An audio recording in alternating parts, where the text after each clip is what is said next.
can we please appreciate that I'm actually getting my best books video out in January and not October like last year. Woo! Hi everyone, it's Jenny. Welcome back to my channel. I'm all sparkly and ready for my favourite fiction 2020. It was 20 books long, but then when I filmed that was 50 minutes, and though I may be the queen of rambles, I do think there is a limit to how much waffle people can take. So I cut it down to 60 and I just couldn't do 50. Just deal with it. I'm going through them in the order that I read them, but if you have been watching me this year, you will probably know what my favourite book of the year will be. So, let's get going. The first book is The Nickel Boys by Colson Whitehead, which I read in January, way back when. And it's set in 1960s Florida and deals with Elwood, who is an optimistic student on his way to college, a civil rights advocate, but he hitches a ride in a stolen car, and when he's stopped by police he is incarcerated in the Nickel Institute, which is actually based on a real institute for boys, which is a bit scary. That only shut down in 2011. But anyway, it's about him trying to survive and while he's in the institute, how he befriends a boy called Turner, who is much more of a realist than an optimist. He's not so interested in what Martin Luther King has to say. He's more about trying to play the system so he can just survive and get through. There's a constant threat of violence in the book, and there is actual pretty harsh violence, so trigger warning for that. If you find that upsetting, I really wouldn't read this book. But it has a really clever way of showing how corrupt the whole system is, and the Nickel Institute kind of becomes a microcosm of society and how racism permeates and threatens black people's lives. And there's a really clever twist at the end, so loved this. Then moving on to another American book. This is The Bell Jar by Sylvia Plath, which I think is a new favourite book of all time. Whoa! So this is about Esther Greenwood, and she's on the precipice of success. She has got a scholarship and has good academic grades and is in New York for the summer doing an internship. But it's really a searing portrait of mental illness and how the shallowness of the glamour of the parties and the people that she's around, the materialism, and her ambition isn't fulfilling anymore, and she's just drowning in all of it. And the bell jar becomes this very clever metaphor of being trapped in your own thoughts and feelings and suffocated because you can't breathe fresh air. The idea that you stagnated when your previous ambitions aren't enough for you anymore. And it was just a book that is really hard to see as not biographical because of Sylvia Plath's suicide, but it was just so moving, and a book that I've owned for so long and has so much hype, and I'm really glad that it lived up to it. Woohoo! Then on to another book that is historical fiction. I realise actually there's a lot of classics and historical fiction in this pile of fiction. There's definitely a theme. But this is The Wonderful Old Baggage by Alyssa Evans. Let me set the scene. It is 1928. Women in Britain finally have the right to vote if they're over 21, and Mattie Simpkin, who is the protagonist of this novel, is a veteran suffragette who now is sort of lost without a cause. She's concerned about the lack of political engagement that women have with politics, even though they have the vote, but she doesn't have that obvious political cause to fight anymore. And in the opening of the novel, she is robbed in, I think, Hampstead, somewhere in London, and to try and prevent the escape of the robber, lobs, I can't remember what it is now, lobs a bottle at the guy, but it actually ends up hitting a woman called Ida and strikes her in the face. So as a kind of strange way of making amends, she decides to start a girls group that is a kind of outdoors, quite sporty and active group, and use that as a way to direct her energies. And that in itself is interesting, how you're looking at this change in women's opportunities and opinions, and they're suddenly threatened by a boys and girls kind of fascist right-wing leaning group, and there becomes a competition between the two. So it's just a really wonderful story because it's interesting in terms of the time period, but also just has hilarious and really full-bodied characters. And also Mattie is older, and I definitely like protagonists that are older because there aren't enough of them in books. Okay, then we have a book that I listened to, an audiobook, which is A Single Thread by Tracy Chevalier, and this is set in 1932, so interwar years again, really interesting time period. I don't read that many books that are set then. It follows Violet Speedwell, who is a 38-year-old spinster. She has lost her fiancé and her brother in the Great War and is trying to escape her suffocating mother by finding work as a typist for an insurance firm, and she is financially struggling. There's the interesting look at the lack of marriage opportunity, about how there's obviously post-World War I a huge surplus of women, and what it means to have to face that reality of financially supporting yourself, which is very difficult to do and you get paid less as a woman. And even though she's lost her faith in God because of all the loss of the war, she finds solace in going to Winchester Cathedral and notices that there are kneelers that each embroiderer has been able to initial, and she joins the broiderers as a way to kind of make her mark, and it becomes a really beautiful space of friendship. I really like the examination of female friendship and the value of that, and while there is a kind of love interest, that it's not just about that, and it's wonderful as a metaphor for the idea of, as you're, embroidering something and creating a picture, you're creating the idea of creating a life and slowly stitching away at something, and women slowly making their mark when they have to, because they have to be independent. It was just a wonderful read, and I think one of the books out of all of these 16 that I would recommend the most. Then I have a book by my favourite author, the first of the Victorian novels. This is Cranford by Elizabeth Gaskell, which, for your information, was first serialised in the 1850s in Household Words. There you go. And this is a very gentle story. I think it's a really good comfort read. It's narrated by a Miss Maris Smith, and it talks about her staying in this provincial town that is interesting because it's very much a matriarchal society. It's has a lot of single women who really run the town, and there's a lot of emphasis on manners and the tensions between the few men that are there and the excitement over those relationships, and also the idea of keeping up appearances, about how a lot of them are kind of lower middle class but they still want to appear very respectable. And she's staying with a Miss Mattie and Deborah Jenkins, and it's just very conversational in tone, which makes the characters feel much more real, and just a lovely story. I know that there are other kind of short stories or long stories about Cranford, so I definitely want to seek those out. And then here it comes, guys! It's my favourite book of the year! It is! No surprises, Go Woman Hour by Bernadine Evaristo. And this, briefly, is about 12 women. There are 4 groups of 3. I can do maths. And normally the first 2 are more directly related. They're either mother and daughter or lovers, and then the third character is a friend or somehow still linked to that group. And then as the story goes on, they become interlinked, sometimes much more distantly and sometimes more directly. But it's wonderful because it feels quite inclusive. Most of the women are black, but in terms of sexuality and age, it covers a lot of time. There's a non-binary character, there are lesbian characters, there are heterosexual characters, so it's really wonderful in that way, and just creates a really rich portrait of Britain. And I loved it because the characters are flawed, and that, I think, means that she manages to not be idealistic, even though the ending... Well, I don't want to say anything about the ending, but even though the ending is so beautiful, that's what I'll say. It feels really balanced because there's a lot of struggle, there's a lot of joy, there's a lot of honesty, especially about being black in privileged spaces. I really, really enjoyed this book, so much more than I thought I could, because I already had extremely high hopes.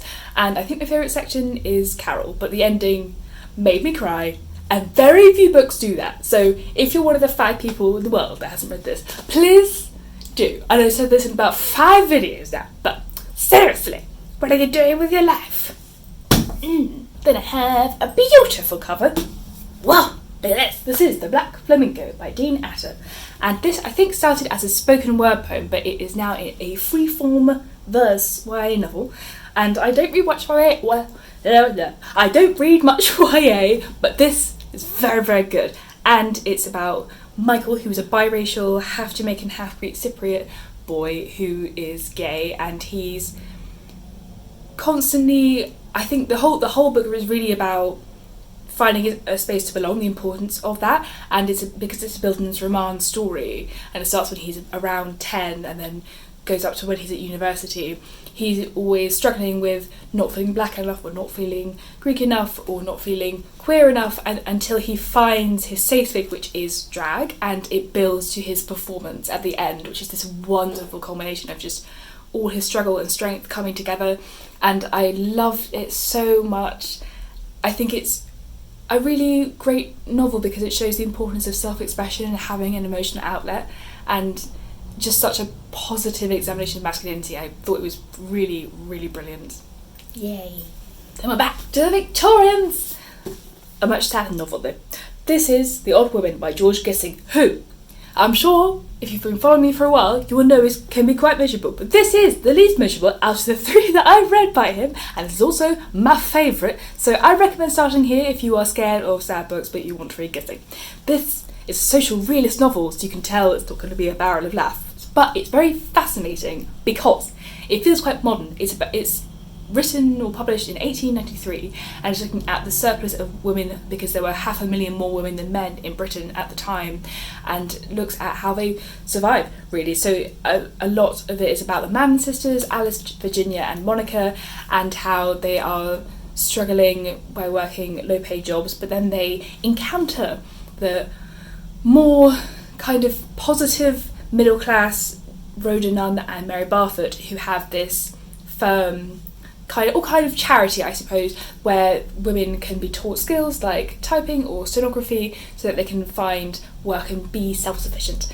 But Monica is just not about that, and she just wants to get married because she sees the just miserable existence that her sisters are having to put up with, and it's just really challenging about marriage for a Victorian novel, where normally marriage is just seen as a resolution, where it often will end a novel because it's seen as a positive close.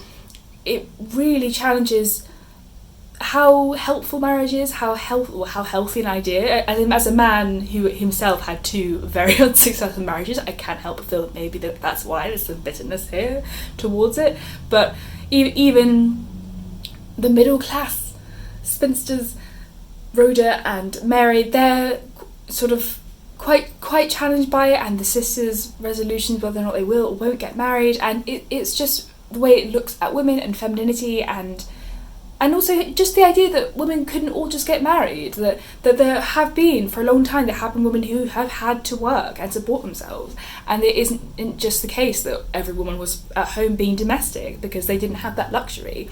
And that's a really important thing to remember for the time, and I just thought it was really interesting, and though a little tragic, not completely crushingly depressing like The Netherworld, so it's something. And then the last Victorian novel that made it to the list is Little Doric by Charles Dickens, which might be my favourite. I don't know, I love I Miss Your Friend so much. This is a very close second either way. I think because the character Jenny Wren is in I Miss Your Friend, it will always be my favourite, but that's quite biased. But this is about Amy Doric, who was a child born in the Marshalsea debtors' prison. Her father has been there so long he is actually called the father of the Marshalsea, and therefore you can see the direct parallels with Dickens' life, how his own father was in debtors' prison, and that really haunted him. There is so much to do with money in here, and debt in itself. The first part is called Poverty, and the second half is called Riches, when they have a change of fortune, but how it really shows how destructive money can be, and how everyone has their own different prisons. Her father has mental prison. Some people have money or debt as a prison, literally, and other people have religion or their past secrets as a prison. Amy Doric's love interest, Arthur Clenham, himself who grows up with a very religious and neglected mother, finds out eventually a secret that she's been telling him that has really also kept her so restricted and restrained, and is her own prison also in the sense that she's stuck in a house in a wheelchair. So it's just a brilliant novel. It's wonderfully connected, it's brilliantly paced. I just loved it. Then I have the first of the poetry collections. This is Autumn Journal by Lowe McNeese, and I love this colour. Ooh. This was written between August and December in 1938 and is written in 24 sections, and it's really clever how he's written it and how he varies the line length and the rhyme scheme, that kind of thing, so that it does feel like a journal, and each section is like a different part of the poet and reveals different things. It becomes this kind of panorama of the personal and political. It deals obviously with the oncoming war and Hitler's rise to power. It also deals with the Spanish Civil War when he goes to Barcelona and witnesses the atrocities there. But then you also have beautiful natural observations, of course, of the changing season, of London, of his broken marriage and his love affair with another woman, of his musings on the philosophies of ancient Greece because he loved the classics. It's a really human and all-encompassing narrative, really, and it's just so beautifully written, and I think because of the journalistic style, really accessible too. I adored this. It just felt like it had captured that time so perfectly. I loved it. Then I have a book that is often considered one of the greatest novels of all time. Ooh, big claims. It is Anna Karenina by Leo Tolstoy, and I am glad you read this because I've had this on my shelf longer than I care to remember. But it was super duper good. This is a romantic tragedy of Tsarist Russia. It is about, obviously, Anna Karenina, who is married to this boring but very obsessed with good etiquette husband called Alexei, who is a government minister, but she's also a bit bored of that, so she finds a fine soldier boy called Voronsky, and they are having an affair. Scandal ensues, obviously, and also just with Kitty and Levin and their kind of relationship and how that builds. And that is, I would say, the only downside to this book is that Levin has a farm and there are some quite long agricultural musings that I don't think were very necessary, okay, Leo, but it's okay, because overall it's great. Tolstoy uses an omniscient, that's hard to say, narrator, and that allows you to switch between characters, and he even says how a character's dog is feeling. He's not a shower or a teller, he does both. He likes to show and tell, and I suppose the closest writer in the English language I can think of is George Eliot.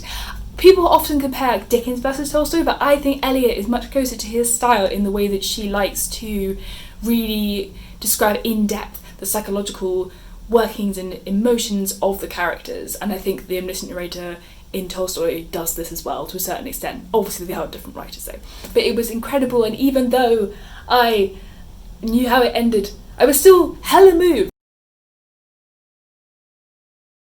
Then I have a modern classic that I had never heard of until very recently. It is The Street by Anne Petrie, and I loaned my copy out, so it'll be somewhere up here. It was written in the 1940s and is set also in the 1940s in Harlem. It's about Lucy Johnson, who, after her rubbish husband cheats on her, can you believe it, is trying to raise her 8-year-old son, who she affectionately calls Bub. But there is a very hella creepy dude who's a caretaker who is called Jones and becomes quite obsessed with her in a freaky way, and that's where the kind of thriller element comes in. There's also some other quite predatory men, that's kind of a theme, and she's always been propositioned by someone else in the block to work as a prostitute. So it's a lot about her struggles to achieve her ambition of moving out of the street, and the street becomes this kind of encapsulation or embodiment of poverty and racism and the effects of that, and how it's impossible for her, or it's difficult for her to move up and graduate from where she is to a better place for her and her son. But it's really touching because it's so much about a mother's love and determination to make a better life for herself and her son, and the grinding work and reality that comes with that. And the ending was shocking, so I highly, highly, highly recommend this book. Super duper whooper good. On to happier things, thankfully. This is Letters from Father Christmas by J.R.R. Tolkien, which is a delightful book and is just literally letters that he wrote to his children from 1920 to 1943, pretending he was Father Christmas, and also that he had a companion, the Great North Polar Bear, and he drew a picture with every single letter. He had this shaky handwriting for Father Christmas, I suppose to disguise his own calligraphy, and then there was a drawing with each one. It's a beautiful, beautiful book, and also interesting to see how it begins with only 2 boys, and then his other children get born, and his elder children become too old, so he stops addressing it to them. It does become more melancholy towards the end because it's the Second World War, and he doesn't admit that from his letters, but it's just a wonderful read for all ages. Highly recommend as a Christmas present too. Then I have another poetry collection. This is Serge by J. Bernard, and this whole collection looks at the New Crossroads fire in 1981, when 13 black teenagers were killed in a house fire that was potentially a hate crime, and one person there also later committed suicide, bringing the casualty list to 14. And it is looking at how the police didn't investigate or prioritise the investigation of this potential crime, and links that to Grenfell Tower and the Windrush scandal. So they're making this really relevant, bringing it to the forefront of our public consciousness. There is a link to artefacts because they have actually worked with black archives and used that to investigate the idea of memory. Then I have my last poetry collection, which is Flesh by Mary Jean Chan. This has so much in it, it's amazing. So she was originally born in Hong Kong but now lives in the UK. Actually, she went to my university, not to brag, and this is about where do I start? So on the one hand, it's a lot about the complexities of language, about how she can speak different languages and how her mother can't understand English in the same way. It's a lot about her relationship with her mother, her difficulty to reconcile or understand her mother's experiences when she grew up and went through the 3-year famine during the Cultural Revolution under President Mao, and how she writes in a kind of fairy tale, fable-esque telling of these stories, and is trying to sort of rewrite it in her own way. And it's an exploration of that relationship and how to navigate being able to be vulnerable when you yourself are concealing a queerness. So it's just so much about the complexities of people, about the vulnerability and strength within a body. The term flesh is actually, I think, a French word for arrow, because it's used in fencing, which is a sport that she is trained in, and each section of the collection is split into a fencing term, and it might be offensive or defensive, and then that obviously creates the tone for that section of the collection. It's just a really experimental collection in the way that she uses language. Sometimes she uses the Chinese characters, so I don't know what that means and I have to look it up. So she's withholding meaning when it means something intimate or personal, like skin or my mother's name, and then or my mother's story, and then it's also mainly in English. So the way that she uses form in the poems and varies that, explores the complexities of language, and it's just so clever, and I loved it. Oh yeah, I feel like that was a real ramble, but just read it, okay? Please. And then last but not least, we made it, guys! I have All the Light We Cannot See by Anthony Doerr, which won the Pulitzer Prize in 2015. I think I first saw this on Jen's channel, and it sounded flippin' marvellous, and it was. So, it is about 2 children, really. So it's Marie-Laure, who is a French girl and is blind, which I thought was explored and described really well in terms of the senses. And she is living with her father in Paris at the beginning, and he has built her this kind of city model so that she can feel her way around and then memorise the streets and be able to go out and be more independent. And he is the locksmith for the Natural History Museum, where they have this special diamond called the Sea of Flame because it has this red centre. And he, when the Nazis come, is put in charge of guarding it, and they flee to Brittany to try and go on the mission of protecting this diamond. And it's also about, in Germany, a child called Werner and his sister Jutta, who are orphans, and they are living in a mining town, so he is trying to avoid being drafted into that industrial industry, and turns out to be a jab hand at fixing radiators or just generally mechanical fixing things. And he is, as the time progresses, since it starts in 1934 and goes on to the Second World War. He is recruited by the Nazis and sent to a Nazi training camp, and that is probably one of the most affecting parts of the novel and one of the most successful. It's such a page turner. The chapters are really short and it's moving between characters and time periods as well. It's mainly from 1934 to 1945. There is one later bit, but it's very exciting because there are lots of cliffhangers, and it's really about how these children overlap and how they meet and how they survive, and it's very exciting because I really haven't read that many books about the German occupation in France and what was destroyed, and also just about how with Werner tracking radio signals from all over the world, you really get a sense, even though you're only in either Germany or France, that it was an international conflict. And it was just a beautiful story. I loved the portrayal of disability. I haven't read many books with a protagonist who has a disability, and it was just a wonderful story. What can I say? So there we go! Those are my favourite books, well, fiction books, of 2020. I will be doing a separate non-fiction video, and maybe that will also come in January. Who knows? Miracles do happen. Have you read any of these books? Do you want to read any of these books? Do you have a video of your favourite books? Or just what are your favourite books? Let me know! I love you all, and I will see you soon for more Bookish Shenanigans. Bye!